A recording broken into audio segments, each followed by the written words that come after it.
Money gaps are the ways that somebody may steal from the business when you're not available. One of those ways is through sales. The moment a customer is bringing money into your business, the moment a customer wants to pay you for a product or service, that is one opportunity a person will have to have access to that money.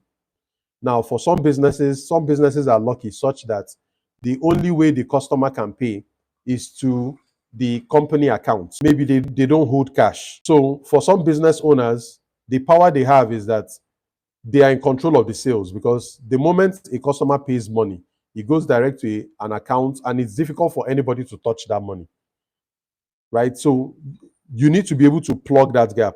But if you run a business where you sell items, maybe you run a retail store, and customers can come into your store, buy an item, and then give the money to your staff, that is a loophole that needs to be that you need to be careful with, because the moment you step aside from the business, things can start to go wrong from that angle. The second way money can leak from your business is from spending. So remember, money comes into a business from sales when customers pay you. The money starts to leave when you spend on certain things like pay rent, pay salaries, buy paper for your printer, right? Pay for internet access.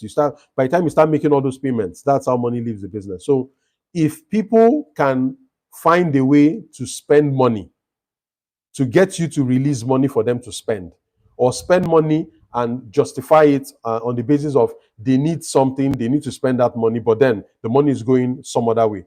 One example of this will be with what is going on with diesel. Spending on diesel is one of the big cost elements in businesses because they need to pay for power, and things like that. But it's also one of the ways that employees steal money from a business, because when you're going to buy diesel, sometimes they can inflate the cost of the diesel and take the difference. Sometimes they can pilfer part of the diesel and sell it on the side, on the black market, right? So those are ways money can leave.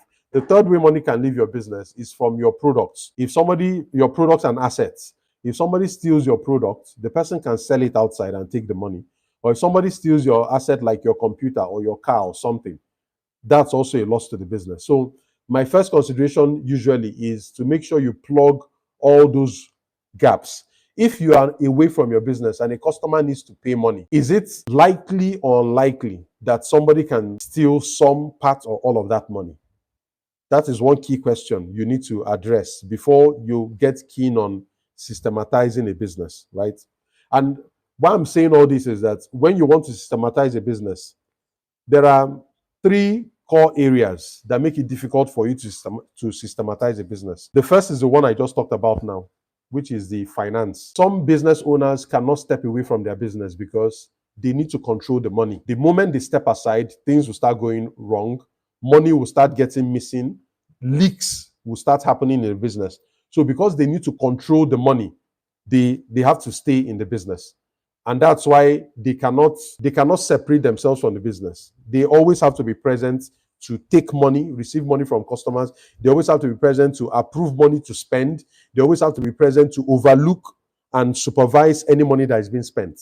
So finance is one of the key reasons why some business owners cannot step away from their business. Either because payments are not automated, or there's a lot of manual and human intervention in how money is received in the business or how money is spent.